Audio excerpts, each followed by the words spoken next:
Patna high court ने जाति आधारित जनगणना को 3 जुलाई तक अंतरिम रोक लगा दी है।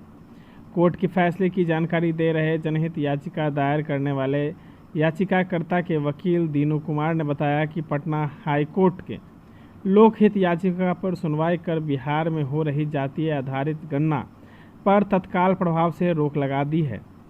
इसकी अंतिम सुनवाई 3 जुलाई को होगी। पटना हाई कोर्ट ने यह भी आदेश दिया है कि इस बीच पर जाति आधारित गणना में जो भी डाटा आपने कलेक्ट किया है उसकी लीकेज नहीं होनी चाहिए।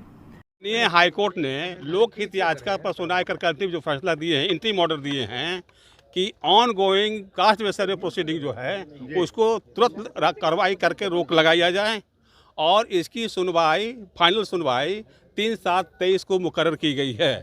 तो अभी जो है अब गणना पर रोक लग गई, अब नहीं होगा। इतना ही नहीं, हाईकोर्ट ने यह भी आदेश दिया है कि इस बीच में कास्ट बेस्ड सेंसस में जो भी डाटा आप कलेक्ट किए हैं उसको प्रोटेक्ट रखिए, उसको लीकेज नहीं होना चाहिए।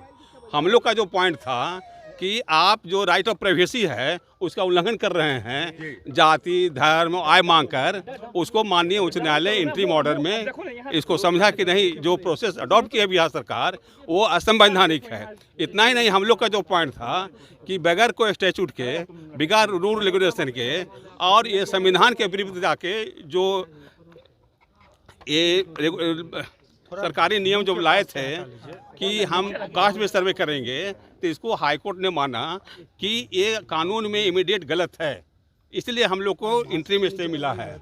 अच्छा जी, एक सवाल ये है कि आपने जो कहा था कि 500 करोड़ का जो इस्तेमाल किया गया है सरकार की तरफ से, वो हम लोग का ही कहना था कि आप बिहार सरकार जानते थे कि जो कंटिजेंसी फंड का जो पैसा है वो आपको जनरल खर्च नहीं कर सकते हैं, ये अनफोर्सिन एक्सपेंडिचर नहीं है। इसलिए जो पॉलिसी सरकार का था कि कास्ट बेस्ड सर्वे में हम 500 करोड़ का खर्चा करेंगे, वो गरीबों का पैसा का एक तरह से मिसयूज होता है।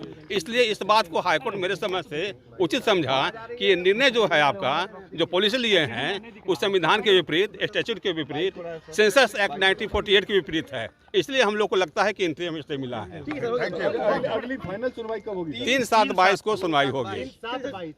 3 जुलाई, 3/7/23 हो रहा है कंटिजेंसी फंड का, और जो आपने पॉलिसी डिसीजन लिया है वो बिल्कुल ही असंवैधानिक है। तो मुझे लगता है कि ऑनरेबल हाईकोर्ट ने इस बात को समझ के ही हम लोग को इंटरिम स्टे दिए हैं। आप लोगों ने 17 पॉइंट पर जो बात किया था उस पर क्या कहा हाईकोर्ट ने? हाईकोर्ट ने वही ना स्टे पारित किए। अब जो सुनवाई होगी, अगली सुनवाई का जो तारीख है उस पर क्या मुद्दा आएगा सामने? मुद्दा यही होगा, पूरे ढंग से सुनवाई होगी कि बिहार सरकार ने जो पॉलिसी लिया था वो सही है या गलत है। हम लोग का मुद्दा था कि भारत के संविधान के यूनियन लिस्ट 1 में 69 पर एंट्री पर जो सेंसस है और कहीं भी कास्ट बेस्ड सर्वे वगैरह का संविधान में वर्णन नहीं है।